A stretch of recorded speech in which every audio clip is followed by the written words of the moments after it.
welcome back to another week of Cooking with Square Food Foundation. So this week's recipe kit is a wonderful chicken casserole with some cheesy herby dumplings on the top. So this is a really good way of using up cheaper cuts of chicken like chicken thighs or drumsticks, and then hopefully you can make enough that you can save some and make a chicken pie another time. So I'll just talk you through the ingredients as we always do.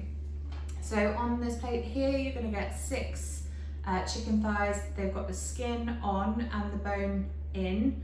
The bone brings lots of flavour, and we're going to make sure that the skin goes really crisp and golden and delicious. We've also I've got some chicken stock that I've made at home. We'll probably pop in a stock cube for you guys, but whichever you have. Some chicken stock. We've got some flat leaf parsley, we've got some thyme, we've got a bay leaf, we've got some root vegetables. So today I've got some turnips and some swede.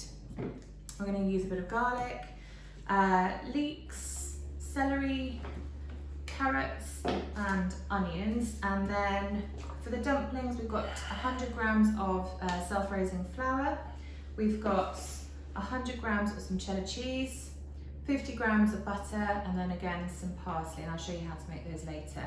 And then just to serve on the side of your chicken casserole, I'm just going to show you how we like to do our greens. So I've got a Savoy cabbage, I've got some butter, and I've just got a little bit of nutmeg which will grate over the top a bit later.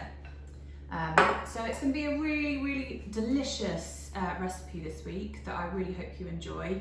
And don't be scared of the bones, it just adds extra flavour, and hopefully by the time the chicken is cooked it should just fall straight off the bone and will be delicious and tender and soft.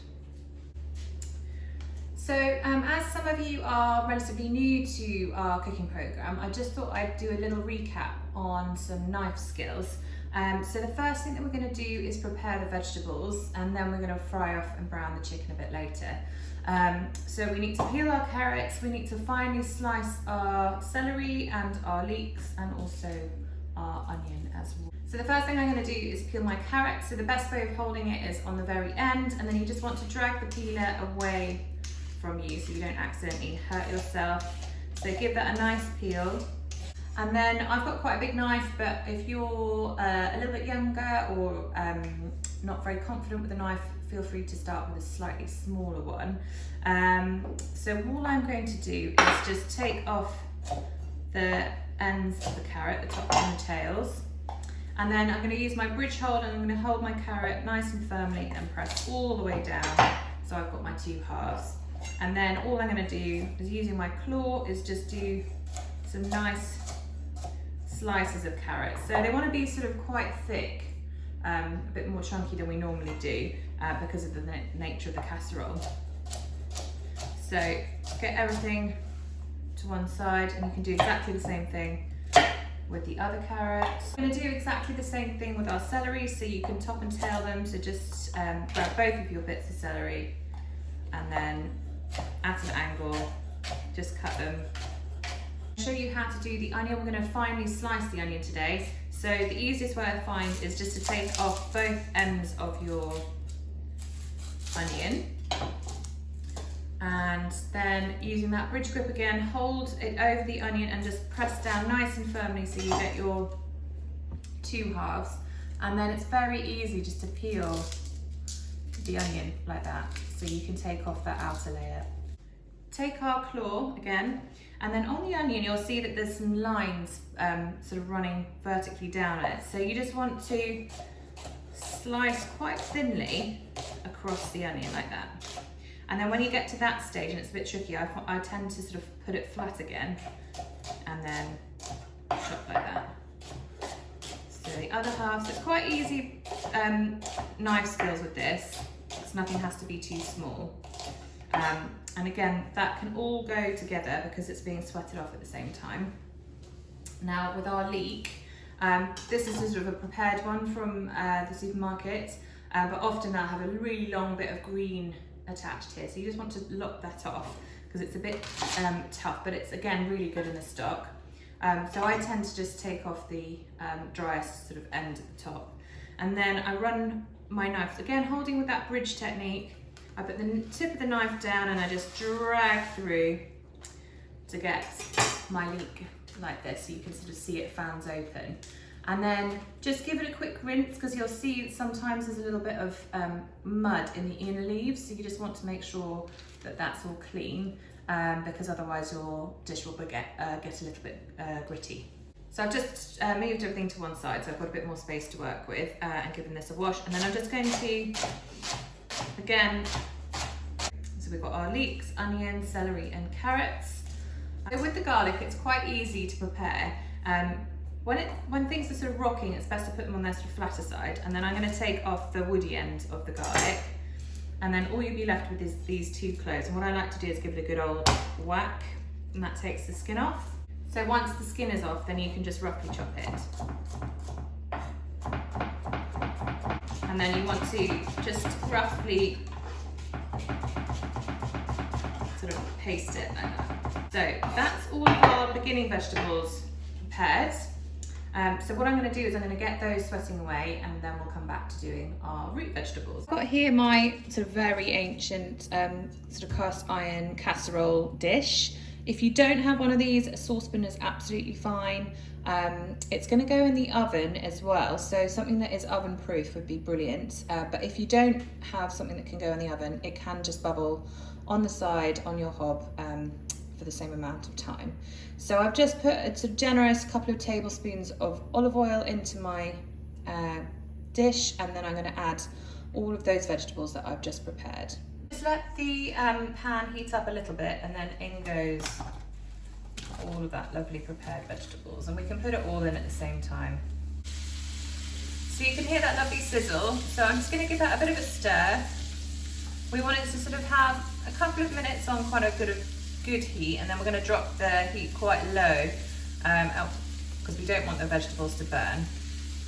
So at this stage I'm just going to keep it on the move just for a little bit, and then drop the heat down. And then I also like to add sort of pinch of salt at this stage, just to start helping everything sweat down quite nicely. So quite a generous pinch of salt. So you can see that's all looking really lovely. And that's going to give us a nice bit of body to the casserole as well. So that's all simmering away. So just to prepare the root vegetables, we want to peel the swede and the turnips.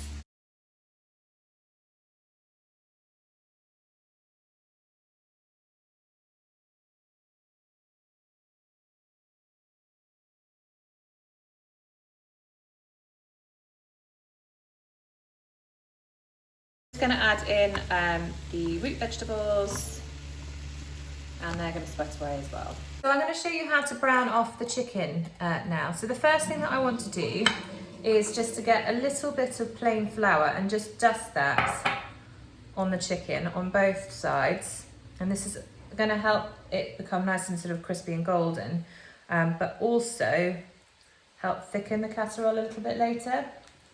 And then we want to season the chicken as well with some salt and pepper. And then we're going to brown off the chicken in a frying pan until it's really nice and golden brown. So I'll show you how to do that. And then we're going to add that into the casserole dish. This chicken is at room temperature, so it's been out of the fridge for about 45 minutes. It's really important when you're cooking meat to make sure it's not fridge cold, because otherwise it sort of tends to tense up a bit. And then the other thing that's really important is once you've handled raw chicken, just make sure that you give your hands a really good wash before you then add the seasoning, because you don't want to cross-contaminate. So I've got my frying pan here. I'm just going to turn it on to a really nice high heat. And I'm going to pop in about a tablespoon of some neutral sunflower or vegetable oil. My pan is nice and hot, so I'm going to fry off the chicken skin side down first, and we're not going to move it. And it's really important that we don't move it, because otherwise you won't get that skin nice and crispy and golden. I'm just going to do this in batches, because otherwise it won't fry or sort of sweat. So in goes our first chicken thigh, and second, and the third, and we're just going to leave that be. And you can see there's plenty of space, it's not going to be too overcrowded, And then once that's nice and golden brown on both sides, then we'll move it into the casserole pot. It's been cooking for about 5 minutes now, so we'll just have a quick look and see if they're ready to turn. So I haven't touched them really, I've just had a quick peek. So on that side, oh yes, look at that, beautifully golden and crisp. That's exactly what we want. So I'm going to flip that one over. We're going to give it another couple of seconds on the other side, and then we're going to pop it into the pan. Actually, this one, can you see that the edges here just aren't quite right? So I'm going to flip that one back over.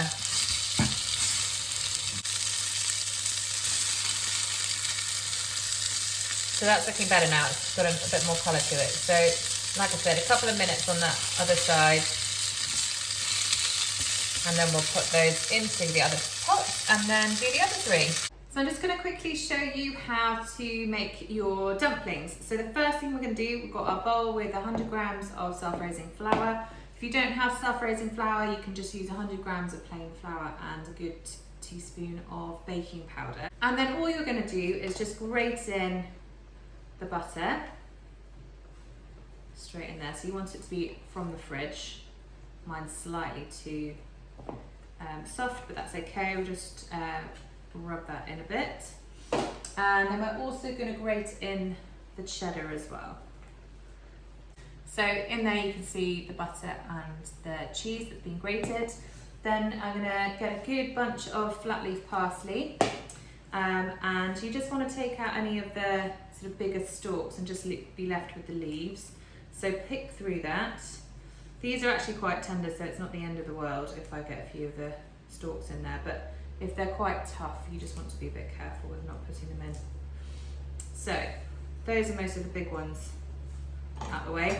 So the way I like to chop herbs is just sort of really squish it into a nice roll like this, and then just get my knife using that claw grip, just roughly chop it, and then you can use the cross chop to make it nice and firm.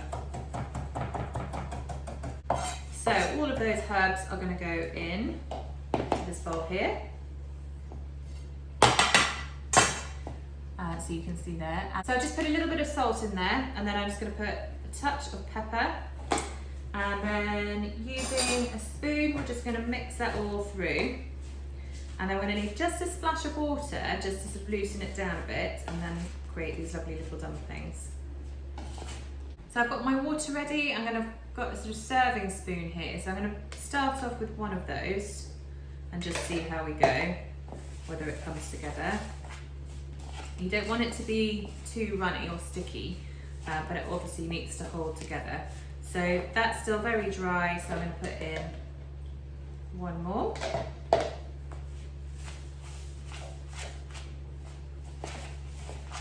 Give it a really good stir. Still quite dry, so another one goes in.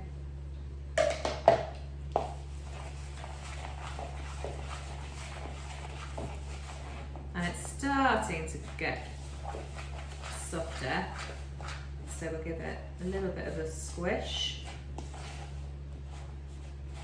I'm going to add one last one. So I think that was 4 in total. And that has done the trick. So you can see that there, it's kind of coming into almost like a dough now. So what we want to do is we want to keep it quite rough, and then we're going to shape them into little dumplings. So I'm just going to show you how to finish off the casserole before it goes in the oven, or if you're going to cook it on the hob, you're just going to put the dumplings on the top and leave it back on the hob. So we're going to put in our herbs. So I've got some thyme, so I'm just going to keep it sort of quite just in sort of bunches like that, and just pop that in. And I'm going to put in my bay leaf as well, and then I'm going to roughly chop the parsley.